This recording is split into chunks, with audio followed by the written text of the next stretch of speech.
Qué bueno que continúa con nosotros. Ya estábamos aquí en la nota, estábamos platicando muy a gusto y sobre todo de datos muy interesantes. Ahora saludo en el estudio de Excelsior Informa a Emiliano Villavicencio. Él es psicólogo, tanatólogo de la Facultad de Humanidades y Ciencias Sociales de la Universidad La Salle para ayudarnos, para hablarnos un poco de la desgracia por la cual están pasando estas personas que lamentablemente perdieron a un familiar o incluso también sus pertenencias, también entras en un duelo, ¿no? Bienvenido, muchas gracias. Muchas gracias por la invitación. No, al contrario. Para mí un gusto. ¿Qué hacer? ¿Qué hacer ya cuando esta pérdida es inevitable? Ya hay mucha gente que ya está velando a sus deudos, sí, que incluso ya los enterraron. ¿Cómo afrontar esta pérdida tan grande de algún familiar? Así es. Bien, los servicios de atención, de apoyo y de acompañamiento psicológico en este momento cobran un papel relevante, definitivamente. Ante esta situación de crisis y de catástrofe, definitivamente asegurar y resguardar la integridad física de la población es el elemento fundamental y se está atendiendo, quiero decirlo, se está atendiendo. Sin embargo, ahora los servicios de apoyo psicológico y psicoterapéuticos creo que cobran una especial relevancia, definitivamente. ¿En qué sentido? ¿Cómo hacer para ayudarles? El acompañamiento, el psicólogo. Yo quiero decir y no... Con acompañamiento te refieres, o sea, evidentemente estar con ellos como familiares, apoyarlos, pero el acompañamiento es ayudarles de manera profesional a sobrellevar este proceso. Así es. Okay. Esto es fundamental que lo apuntalas. ¿Por qué razón? A veces con la mejor de las intenciones podemos estar con el otro, podemos abrazarlo, podemos escucharlo, pero si no tenemos la preparación, la perspectiva y la formación profesional para hacer frente al deudo en situaciones de crisis, lejos de ayudar, podemos entorpecer el proceso natural del duelo, porque efectivamente perder a un familiar o perder las propias pertenencias, esos son duelos que se deben elaborar. Sabemos que un duelo empieza primero por la negación. Así es. La negación es un proceso absolutamente natural. Es un mecanismo de defensa que nos permite alejarnos de una realidad muy dolorosa. La segunda de las etapas es la negociación. La negociación, yo quiero comentarte también que sirve mucho para hacer frente a las situaciones de crisis. ¿Por qué razón? Porque en la negociación recurrimos a una estructura de pensamiento muy infantilizada, pero eso está bien, porque echamos mano de estos recursos primitivos o infantiles para intentar afrontar de una manera muy primaria el proceso de duelo, las pérdidas. La tercera de las fases también es una fase que remite mucho a la persona al interior, es la fase de la depresión. Esta fase es la más compleja, la que puede durar incluso muchísimo tiempo. Años. Absolutamente sí, años, si no se elabora adecuadamente. Sin embargo, es fundamental, es importante que el paciente transcurra por al menos por estas tres primeras fases, recalcando que la depresión es fundamental, porque las tres primeras fases nos llevan al paciente al interior para que tenga la oportunidad de elaborar y de reestructurar su duelo. Muchas veces en la jerga cotidiana solemos decir elaborar el duelo, pero poco comprendemos en qué consiste esto, ¿vale? Elaborar el duelo precisamente consiste en permitirnos sentir el dolor de la pérdida, en darnos la oportunidad de dolernos. El duelo se elabora sintiendo el dolor y con tiempo, no hay otra. Es complicado de repente pasar por estos pasos en el sentido de la situación en la que estamos viviendo. Es decir, si perdiste tu casa, tienes que buscar dónde vivir. Si tienes hijos, tienes que preocuparte primero por los hijos, lamentablemente, así es la situación. Si tienes un trabajo, pues lamentablemente la empresa, el jefe, lo que tengas o el negocio, pues no pueden aguantar tanto, ¿no? A que nosotros pasemos por este proceso. Así es. ¿Cómo lo hacemos? Bien, qué pregunta más interesante. Porque precisamente lo que se trabaja en este proceso de duelo, en la fase de la depresión, es primero que el paciente tenga la oportunidad de contactar con el dolor ante la pérdida de objetos materiales o de personas inmediatas, de seres queridos. Pero también una estrategia terapéutica fundamental es el sentido de realidad. Sentido de realidad que logramos en el paciente fomentando que éste construya y solidifique vínculos o redes de apoyo inmediatas, que no se sienta solo en este proceso. Aunque te lo digan, pues mucha gente dice, déjenme solo, no quiero ver a nadie, no quiero hablar con nadie. Ahí respetamos, claro, nos alejamos, nos quedamos, ¿qué hacemos? Bien, esto es importante porque si bien el duelo lleva estas fases, que hasta ahora vamos en la tercera, también debemos aprender a escuchar las necesidades, los recursos y los tiempos de cada uno de nosotros. Hay tantas formas de afrontar un duelo como personas hay en el mundo. Claro. Entonces, a esto me refería también con el acompañamiento profesional. No solo es escucharlo, no solo es brindar esta red de apoyo importante, sino también saber escuchar con precisión. Este ojo clínico, este acompañamiento empático, para precisamente conocer en qué momento necesita el otro de una escucha, de un abrazo, de una palabra o incluso de estrategias y de sugerencias que en el momento de crisis difícilmente podemos construir. Claro. Mucha gente recurre a medicamentos sin ser psiquiatras, sin ser médicos, para calmar las crisis nerviosas, para calmar estos estados de depresión. Esto por ningún motivo se debe hacer. No, en absolutamente. Por otro lado, también la automedicación en momentos de crisis es algo a lo que solemos recurrir. No. Definitivamente no debemos hacer ello. No solo es un momento importante para atención y servicio a la comunidad que en este momento los psicólogos afrontamos, sino también la población, y si me permites, esto me gustaría convertirlo en un llamado. Hay que acercarnos a los servicios de atención psicológica especializada. Colegas profesionales en psicología, debemos ser éticos y profesionales en este momento de crisis y no con el afán de ayudar. Comencemos a recetar, no con el afán de ayudar, comencemos a echar mano de recursos que salen de nuestro corazón, pero no necesariamente de un planteamiento y un paradigma teórico, conceptual que la psicología ofrece. Ya lo decías, el proceso de duelo depende de cada uno y son muy distintos. Sí. Pero llega un momento en el que este proceso de duelo ya necesita una intervención médica, es decir, que ya deja de ser normal, entre comillas. Sí, por supuesto. ¿Qué lo determina? ¿Qué determina un proceso de duelo, digamos, sano? ¿No? Y que determina un proceso de duelo patológico. Dos factores. El primero, el tiempo. Y nuevamente me regreso a la fase 3 del proceso de duelo. Si la depresión se prolonga por más de 8 meses, pero es una depresión que incapacita a la persona a no seguir funcionando, a perder el interés por las actividades que cotidianamente lleva a cabo, entonces definitivamente nos está alertando, es un foquito amarillo que debemos comenzar a atender.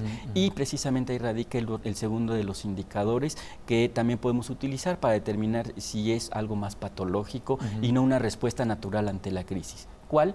La pérdida de interés, el aplanamiento afectivo. Todos estos síntomas de la depresión profunda, de la depresión aguda, son indicadores que debemos estar y tener muy pendientes nosotros. Ya entonces pasamos por la negación, así es, los procesos del duelo, la negación, la negociación y la depresión. Y ya seguimos con la aceptación.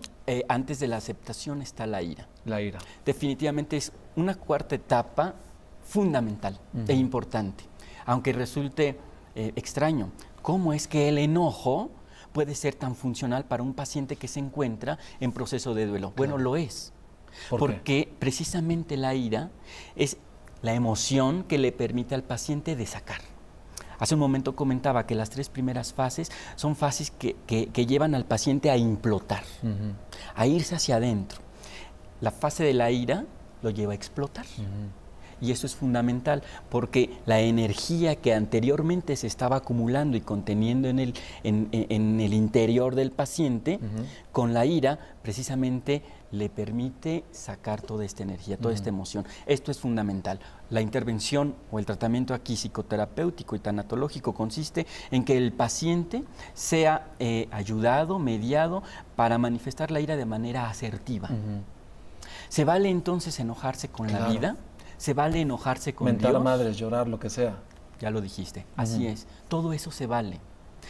Porque son mecanismos de fuga, precisamente, que el paciente debe utilizar. Los debemos dejar entonces, nada de no llores, no hagas, no. Es lo peor. Explotar. Absolutamente, no te preocupes, todo va a mejorar. Échale ganas, el típico, ¿no? Olvídate, porque llevamos al paciente al futuro. Échale ganas, todo va a mejorar, piensa en el mañana. No, hay que atender al aquí y a la ahora.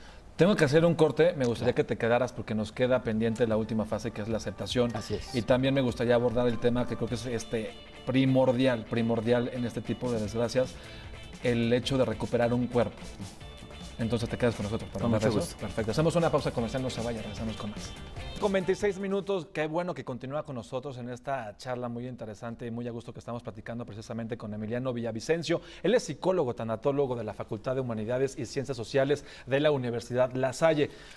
Ya llevamos en este proceso del duelo, ya decíamos que son primero la negación, después la negociación, después esta depresión y nos quedamos en la ira, que decíamos que era bastante importante dejar a las personas que están pasando por un proceso así explotar. Así es. Perfecto. Así es. Y de ahí ya llegamos ahora sí a la aceptación. A la aceptación, esta es la última de las fases, fase a la que no se puede llegar sin antes haber pasado por las anteriores. ¿Las otras anteriores pueden brincar en orden o tiene que ser, o siempre pasa igual? Generalmente es el proceso, generalmente. Sin embargo, no necesariamente, ¿no? No necesariamente. Una persona que, por ejemplo, tenga recursos muy maduros de afrontamiento ante una crisis, puede no pasar por la negación, que es la primera de la fase, ¿no? Y pasar a la ira, al enojo, ¿no? O a la negociación, en fin. Entonces no es necesario que pase. Perfecto. Entonces, en la aceptación, como la palabra lo dice, ya empezamos a aceptar la situación. Así es. ¿Y esto qué significa? Significa elaborar la pérdida, significa aceptar la pérdida, significa reestructurar el estilo de vida, la forma de vivir con la pérdida. Muchas preguntas antes de completar la aceptación invaden al paciente, como por ejemplo, ¿y qué voy a hacer ahora?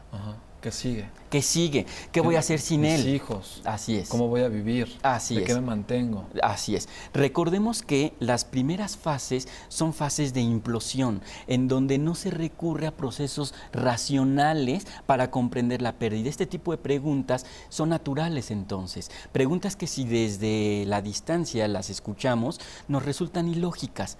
Pero para el paciente no lo es, porque recordemos, se encuentra en estas primeras fases en una etapa, en una fase implosiva, interna. No recurre a procesos lógicos para entender esto, no es así.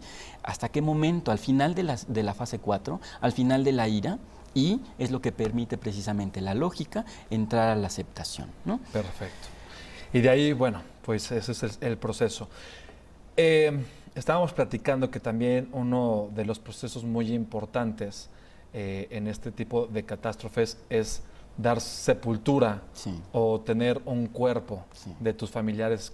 Por eso mucha gente, yo he escuchado los comentarios que dicen, bueno, pues ya es imposible que encuentren cuerpos con vida en este momento, pues ni modo, ya, pero no es así. Hay mucha gente que ya a estas alturas pues quizá hayan perdido la esperanza de encontrar con vida a sus familiares, sin embargo están peleando por un cuerpo. Así es, sí, es fundamental. ¿Por qué razón la necesidad de un objeto, válgame el concepto y permítaseme el concepto, de un objeto al que se vele? Porque precisamente da la oportunidad de cerrar el ciclo. Tengo la oportunidad de representarme y de vivir precisamente la pérdida con el cuerpo. Ello me permite entonces despedirme, ello me permite completar todas estas 5 fases. Si no tengo el cuerpo, quedan asuntos pendientes. La fase 4 de la depresión se puede prolongar, la de la aceptación quizá nunca llegar. Así es. ¿Y esto qué provocaría en una persona? Puede generar y puede pautar. Depende de los recursos del paciente, esa parte es fundamental. Depende de las redes de apoyo que tenga, depende incluso de la histeria colectiva en la que se encuentre, ¿no? Pero si todo ello es favorable, el paciente finalmente puede elaborar simbólicamente ese duelo. Es que hay que recordar que mucha gente salió de trabajar y la última vez que vieron a sus familiares fue en la mañana o quizá una noche anterior. muchos de ellos quizás hasta estaban enojados, tenían Así es. diferencias, Así tenían algún problema, no se alcanzaron a despedir bien. Y qué importante tener precisamente este objeto, ¿no, Sí, Héctor? sí, definitivamente. La razón de ello o una forma de ayudar a ello es lo siguiente. Que el paciente se construya, que el paciente se genere objetos simbólicos que representen precisamente a la persona o a los objetos perdidos.